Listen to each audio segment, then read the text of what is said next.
शनि के घर में विष योग का निर्माण, शनि चंद्रमा की अशुभकारी युति, शनि की दृष्टि किनकी करेगी छुट्टी। देखिए सिर्फ धर्म ज्ञान पर। नमस्कार, धर्म ज्ञान के गृह गोचर में एक बार फिर आप सभी दर्शकों का स्वागत है। मैं आपके साथ कविता राणा, मेरे साथ मौजूद हैं आचार्य मयंक शर्मा जी। मयंक जी, स्वागत है आपका। धन्यवाद कविता जी। सभी दर्शकों को सादर नमस्कार। इस बार हम आप लोगों के लिए लेकर आए कि क्या कहता है विष योग। जी हाँ, 25 जून की मध्य रात्रि आपका कुंभ राशि में खासकर चंद्रमा और शनि की युति से विष योग का निर्माण हो रहा है, जिसे हम हमेशा अशुभ योग में देखते हैं। और इस विष योग के चलते वो कौन सी, आप कह सकते हैं कि 4 ऐसी चुनिंदा राशियां हैं जिन्हें सबसे ज़्यादा हानि पहुंच सकती है। हानि किस सेंस में पहुंच सकती है?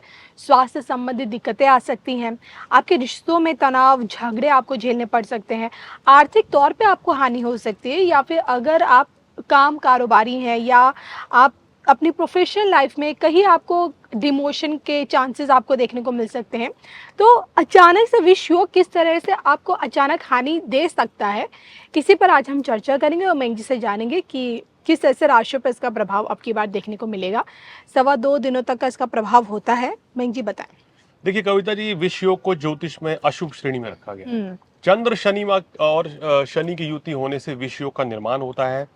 इसको ज्योतिष में कहते हैं कि आपके जीवन पे एक तरीके से विष का पैदा होना, या आपके विचारधारा के अंदर विष का बढ़ जाना, या आपके अंदर नेगेटिविटी का ज्यादा बढ़ जाना, और कहीं ना कहीं भाग्य की कमी का एहसास होना विष योग का निर्माण कहलाता है।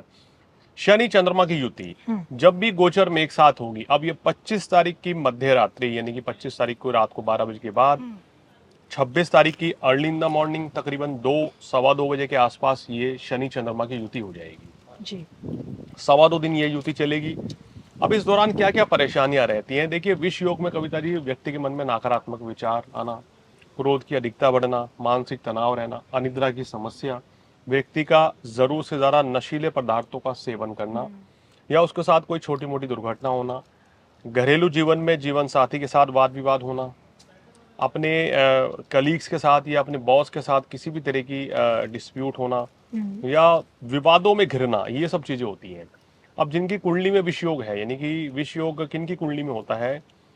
जब आपका जन्म हुआ है, अगर शनि चंद्रमा एक साथ किसी भी राशि में बैठे हैं तो वो विष योग बना देते हैं, और ऐसे व्यक्ति का जन्म 7.5 में भी माना जाता है। तो ये जो योग है 7.5 में जन्म लेना, विष योग में पैदा होना, ये ज्योतिष की दृष्टिकोण से शुभ नहीं होता है। ऐसे में शनि और चंद्रमा की शांति कराई जाती है, क्योंकि शनि जो है चंद्रमा को बुरी तरह पीड़ित कर देता है जी, शनि की दृष्टि। हाँ जी, और क्योंकि एक साथ बैठे हैं। अब अगर ये योग मेष राशि में बनता है, वृश्चिक राशि में बनता है अगर कविता जी, तो हम कहते हैं तो और भी घातक माना जाता है, यानी इसके नेगेटिव इम्पैक्ट्स जो हैं बहुत ज्यादा होते हैं। लेकिन अभी ये कुंभ राशि में बन रहा है, क्योंकि शनिदेव कुंभ राशि में विराजमान है, तो जिसके चलते परेशानियां तो रहेंगी। 12 राशियों को कहीं ना कहीं मानसिक तनाव, अनिद्रा, डिस्टर्बेंस, काम कारोबार में उतार चढ़ाव इन 2-2.5 दिनों में थोड़ा देखने को मिलेगा।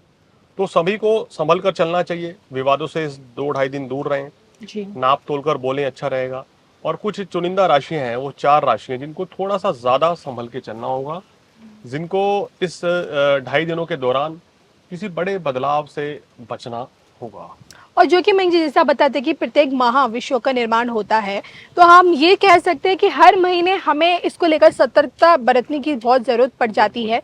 इसका प्रभाव देखिए प्रत्येक राशि पे पड़ता है, लेकिन किस पे इसका प्रभाव अत्यंत ज़्यादा देखने को मिलता है, आज हम उन 4 चुनिंदा राशियों के बारे में मयंक जी से जानेंगे। मयंक जी, पहले नंबर की राशि कौन सी है? देखिए, कर्क राशि है, जिसके अष्टम भाव में विष योग का निर्माण होगा। तो कर्क राशि वालों को स्वास्थ्य संबंधी परेशानी, कफ, कोल्ड, बुखार का इत्यादि होना, शारीरिक गिरावट महसूस होगी इन 2.5 दिनों में। धन हानि होने की आशंका है जी। जीवन साथी के साथ व्यर्थ का वाद विवाद हो सकता है। कार्यस्थल पर अपमानजनक परिस्थितियां बन सकती हैं, आपसे कोई लापरवाही, कोई गलती हो सकती है, तो थोड़ा सा अलर्ट रहना चाहिए।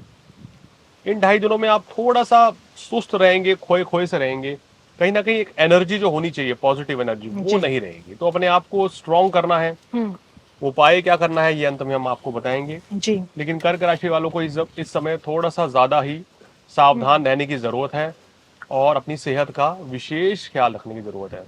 जी, चलिए, आपने पहले नंबर कर्क राशि के बारे में बताया, क्या लगता है दूसरी राशि जिसे इसका सबसे ज़्यादा नकारात्मक प्रभाव देखने को मिलेगा? वो है कविता जी कन्या राशि, जिनके हुँ, छठे भाव में बनेगा। हुँ, रोग ऋण शत्रु से इस समय परेशान रह सकते हैं। अचानक से कोई आपके घर में इलेक्ट्रॉनिक सामान खराब हो सकता है, हुँ, अचानक से कोई धन हानि हो सकती है, या परेशानियां बढ़ सकती हैं, खर्च बढ़ सकते हैं इन 2 ढाई दिनों में।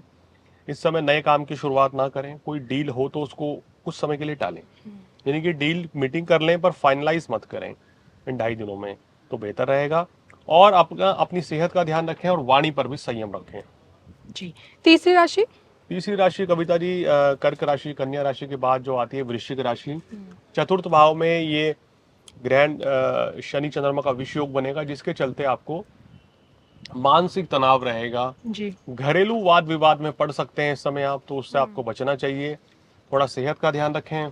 कार्यस्थल पर थोड़ा सा संघर्ष बना रहेगा। हुँ, आपके मन मुताबिक कोई परिणाम व्यापार में नहीं आएंगे, तो थोड़ा सा यहाँ आपको भी संभल के चलना चाहिए वृश्चिक राशि वालों। जी। और क्रोध की अधिकता से बचें। तो आपने बताया कि कर्क, कन्या और वृश्चिक ये 3 चुनिंदा राशियाँ हैं, जिन्हें इसका एक नेगेटिव इम्पैक्ट देखने को मिल सकता है सवा 2 दिनों तक इस विषय के चलते। चौथी राशि आप किसे बताएँगे? चौथी राशि है कविता जी मीन राशि, 12वें भाव में विषयोग बनेगा। हुँ, इस दौरान यात्रा पे जाने का मौका तो बनेगा, यात्रा का योग बनेगा, लेकिन यात्रा में आपको बेहद सावधानी रखनी होगी, अपने सामान की भी और अपनी सेहत की भी। जी, कोशिश करें इस यात्रा में कोई लेन देन का काम हो, पैसा देना हो, हुँ, कोई डील साइन करनी हो, वो टाल दें। वो आप बात करके आ जाइए, लेकिन 2.5 दिन के बाद अगर आप वो डील करेंगे तो आपके लिए थोड़ा सा चीज़ें बेहतर रहेंगी। इस समय सेहत का ध्यान रखें, वाहन संभल के चलाएं, वाणी पर संयम रखें, और लॉटरी जुए सट्टे से बिल्कुल दूर रहें, मतलब कि। जी, और आपके अंदर एक नेगेटिविटी रह सकती है, हुँ। अनिद्रा की समस्या रह सकती है, या मन में नकारात्मक विचार हावी हो सकते हैं, तो उन चीज़ों से आपको बचना होगा, पॉजिटिव रहना होगा।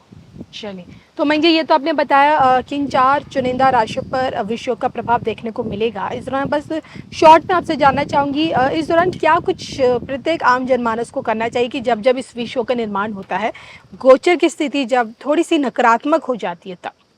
देखिए 25 तारीख की मध्य रात्रि है, तो ये हुँ, उपाय 26 से ही करना बनता है। 26 तारीख से आप ओम शन शनेश्वराय नमः इस हुँ, मंत्र का जाप करें, ओम सोमाय नमः। शिवलिंग पर कच्चा दूध और शहद चढ़ाएं। जी, सुबह शाम कहना चाहिए दूध दही चावल का दान कर सकते हैं आप, या साबुत उड़द काले चने सरसों का तेल का दान कर सकते हैं। 12 राशियां वाले भी उपाय करेंगे तो लाभ मिलेगा, हुँ, लेकिन 4 राशि वाले तो जरूरी उपाय करें। जी, या जिनकी कुंडली में विषयोग है, शनि चंद्रमा की युति है, कम से कम वो राशि वाले ये उपाय जरूर करें, तो इनको विशेष लाभ मिलेगा। और किसी भी तरह की जो परेशानी, जो दिक्कत, जो मानसिक तनाव है, उससे उनको छुटकारा मिलेगा। चलिए, तो इसी के साथ मुझे, मयंक जी को दोनों को दीजिए इजाज़त। नमस्कार।